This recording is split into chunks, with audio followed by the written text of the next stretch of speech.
በ18 አባ አውስጣቴዎስ ጻድቅ። በ18 ቀን ቀዳማዊ ኤልሳዕ አባ ኤዎስጣቴዎስ መታሰቢያው ነው። ታሪካቸውም እንዲህ ነው። አባቱ ክርስቶስ ሞዓ እናቱም ስነ ሕይወት ይባላሉ። ሁለቱም እግዚአብሔርን የሚወዱ ነበሩ። በመልአኩ በቅዱስ ገብርኤል አብሳሪነት ይህን ቅዱስ ወለዱት። ስሙንም ማዕቀበ እግዚእ ብለው ሰየሙት። የጌታችን ጥብቅ ማለት ነው። ከዚህ በኋላም የቤተ ክርስቲያንን መጻሕፍት አስተማሩትና የእናቱ ወንድም ዘካርያስ የሚባል ባህታዊ አለ። ለእርሱም ሰጡት። የምንኩስና ሥርዓት አስተምሮ የመላእክትን አክሊል አስኬማ አለበሰው። ከጥቂት ቀን በኋላ ዲቁና ተሾመ። የዲያቆናት አለቃ እንደሆነ እስጢፋኖስ ለቤተ ክርስቲያን አገለገለ። ከዚህ በኋላ ጌታችን ኢየሱስ ክርስቶስ ከሚካኤልና ከገብርኤል ጋር ተገለጠለትና ሰላምታ ሰጠው። መንፈስ ቅዱስንም አሳደረበት። ወዳጄ አውስጣቴዎስ ብሎ ጠራውና ከእናትህ ማኅፀን መረጥኩህ አለው። ወንጌልን ለብዙዎች ሰዎች ከኢትዮጵያ እስከ አርመንያ ድረስ መምህር አደረግኩህ። አንተን ያልሰማ ግን እኔንም አልሰማም አለው።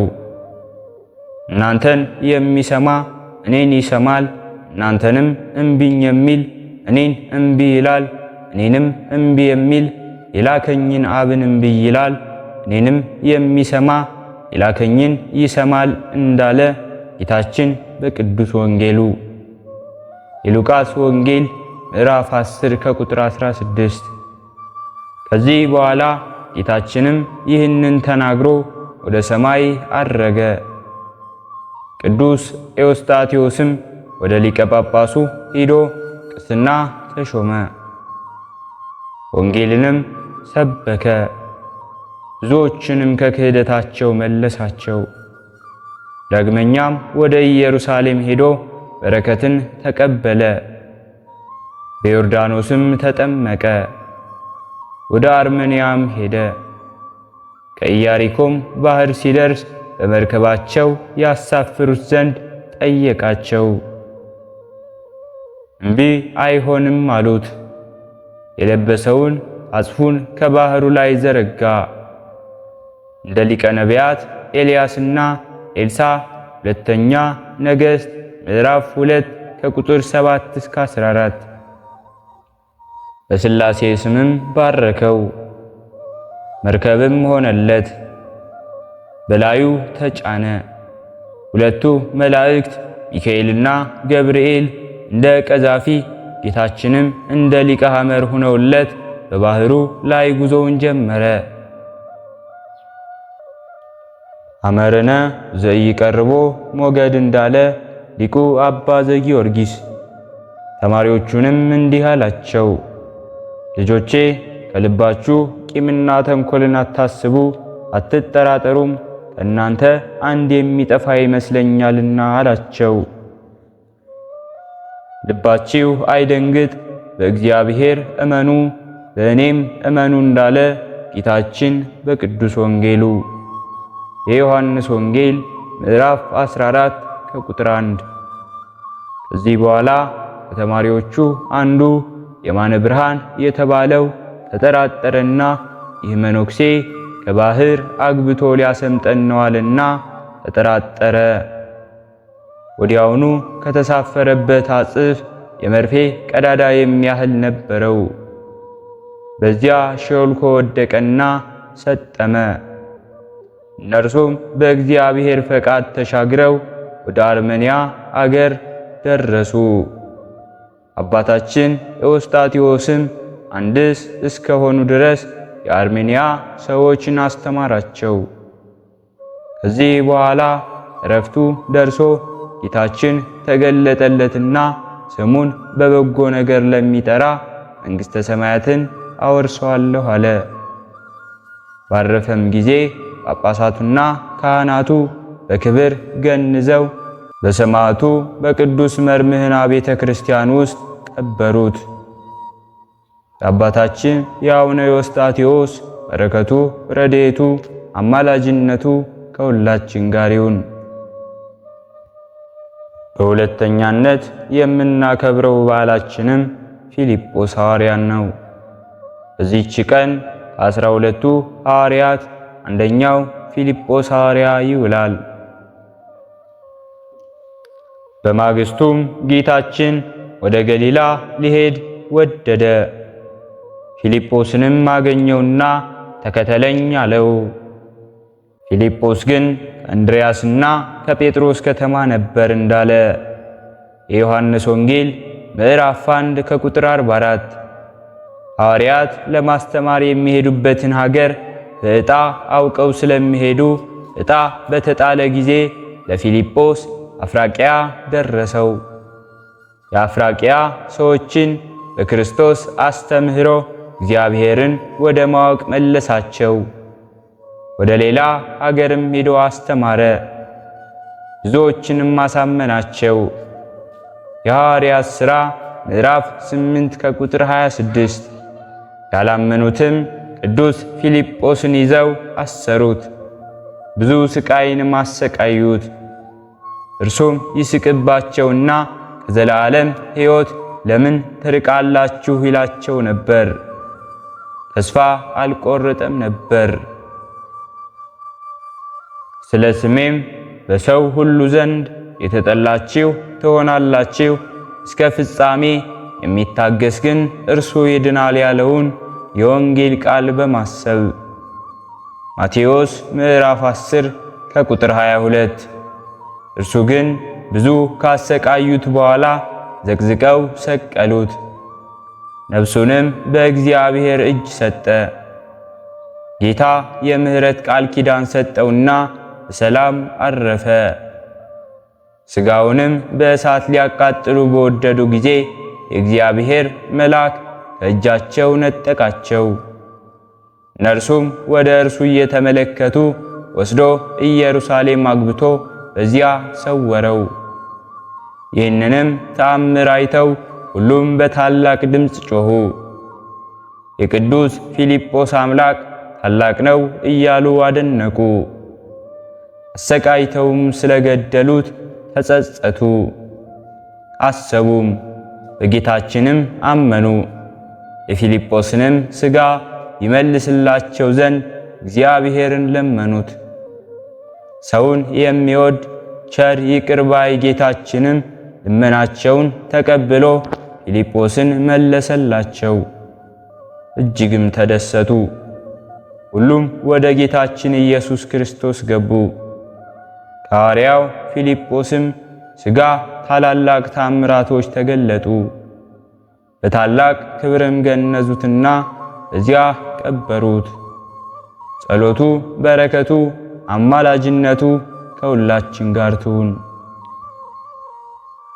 በሦስተኛነት የምናከብረው በዓላችንም የዘብዴዎስ ልጅ የወንጌላዊ ዮሐንስ ወንድም ሐዋርያው ያዕቆብ በዚች ቀን ይውላል።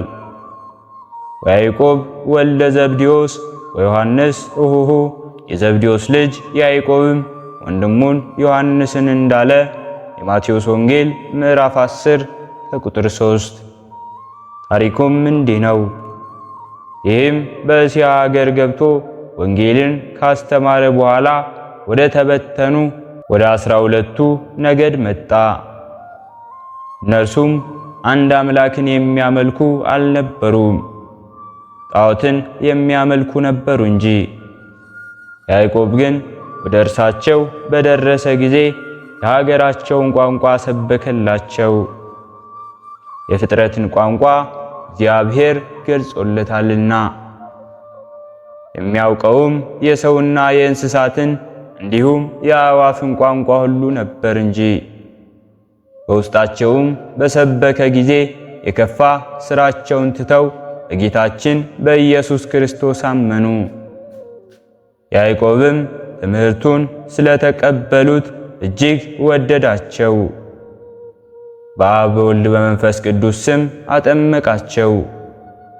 ወንዘ ታጠምቅዎሙ በሉ በስመ አብ ወወልድ ወመንፈስ ቅዱስ ሂዱና በአብ በወልድ በመንፈስ ቅዱስ ስም እያጠመቃችሁ አሕዛብን አስተምሩ እንዳለ ጌታችን ኢየሱስ ክርስቶስ በቅዱስ ወንጌሉ።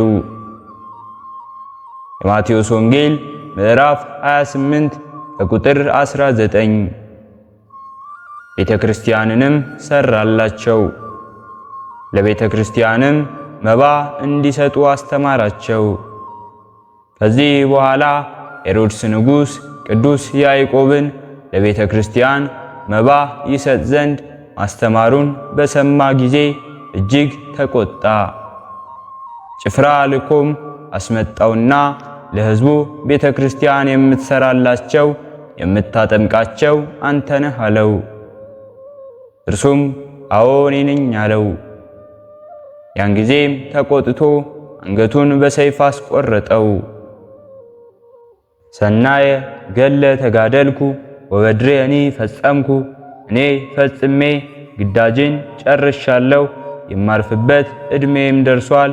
መልካሙን ገድል ተጋድያለሁ፣ ሩጫዬንም ጨርሻለሁ፣ ሃይማኖቴንም ጠብቄያለሁ። እንግዲህስ የጽድቅ አክሊል ይቆይልኛል እንዳለ ቅዱስ ጳውሎስ በሁለተኛ ጢሞቴዎስ ምዕራፍ 4 ከቁጥር 7 ወንጌሉ። በኢየሩሳሌምም ሁከትና ሽብር ሆነ። ደግሞም ከፋሲካ በዓል በኋላ ሊገለው አስቦ የሐዋርያት አለቃ ቅዱስ ጴጥሮስን ወስዶ አሰረው። የእግዚአብሔር መልአክም ሄሮድስን ቀሰፈው። ሄሮድስም በክፉ አሟሟት ተልቶ ልዑል እግዚአብሔርን አላከበረውምና እንዲሁም አልፈራውምና ተልቶ ሸቶ ሞተ። ግብረ ሐዋርያት ምዕራፍ 12 ከቁጥር 22 እስከ 24። የቅዱስ ያዕቆብ ሥጋ ምዕመናን ወሰዱት፣ በክብር ገንዘውም ቤተ መቅደስ ውስጥ ቀበሩት። የአባታችን የቅዱስ ያዕቆብ በረከቱ፣ ረድኤቱ፣ አማላጅነቱ ከሁላችን ጋር ትሁን። ሕሊናችን በማሰባሰብ አባታችን ሆይ እንበል። አባታችን ሆይ በሰማያት የምትኖር፣ ስምህ ይቀደስ፣ መንግሥትህ ትምጣ፣ ፈቃድህ በሰማይ እንደሆነች እንዲሁም በምድር ላይ ትሁን። የዕለት እንጀራችንን ስጠን ዛሬ፣ በደላችንንም ይቅር በለን እኛም የበደልነውን ይቅር እንደምንል፣ አቤቱ ወደ ፈተናም አታግባን ከክፉ ሁሉ አድነን እንጂ መንግሥት ያንተ ናትና ኃይል፣ ክብር፣ ምስጋና ለዘላለሙ አሜን። እመቤታችን ቅድስት ድንግል ማርያም ሆይ በመልአኩ በቅዱስ ገብርኤል ሰላምታ ሰላም እንልሻለን። በሐሳብሽ ድንግል ነሽ፣ በሥጋሽም ድንግል ነሽ። አሸናፊ እግዚአብሔር እናት ሆይ ሰላምታ ላንቺ ይገባሻል። ከሴቶች ሁሉ ተለይተሽ አንቺ የተባረክሽ ነሽ፣ የማኅፀንሽን ፍሬ የተባረከ ነው። ጸጋን የተመላሽ ቅድስት ሆይ ደስ ይበልሽ፣ ልዑል እግዚአብሔር ካንቺ ጋር ነውና ከተወደደው ልጅሽ ከጌታችን ከመድኃኒታችን ከኢየሱስ ክርስቶስ ዘንድ ይቅርታውንና ምሕረቱን ለምኝልን ኃጢአታችንንም ያሰርይልን ዘንድ ለዘላለሙ አሜን። ስለነበረን ጊዜ ሁሉ የአምላካችን የልዑል እግዚአብሔር ስሙ ዛሬም ዘወትርም የተመሰገነ ይሁን። አነሳስቶ ላስጀመረን አስጀምሮ ላስፈጸመን ለልዑል እግዚአብሔር ምስጋና ይሁን። ውድ የሃይማኖት ሚዲያ ተከታታዮች ከዚህ በላይ እንድንሰራ አገልግሎቱ በሰፊው ይሰጥ ዘንድ በሀገር ውስጥም በሀገር ውጭም ያላችሁ ይህንን መንፈሳዊ ቻናል ላይክ፣ ሰብስክራይብ፣ ሼር በማድረግ ድጋፋችሁን ታሳዩን ዘንድ በትህትና እንጠይቃለን። ያላችሁን ሐሳብ አስተያየት በኮሜንታችን ስር ላይ አስቀምጡልን። ወስብሐት ለእግዚአብሔር ወለወላዲቱ ድንግል ወለመስቀሉ ክቡር። ይቆየን።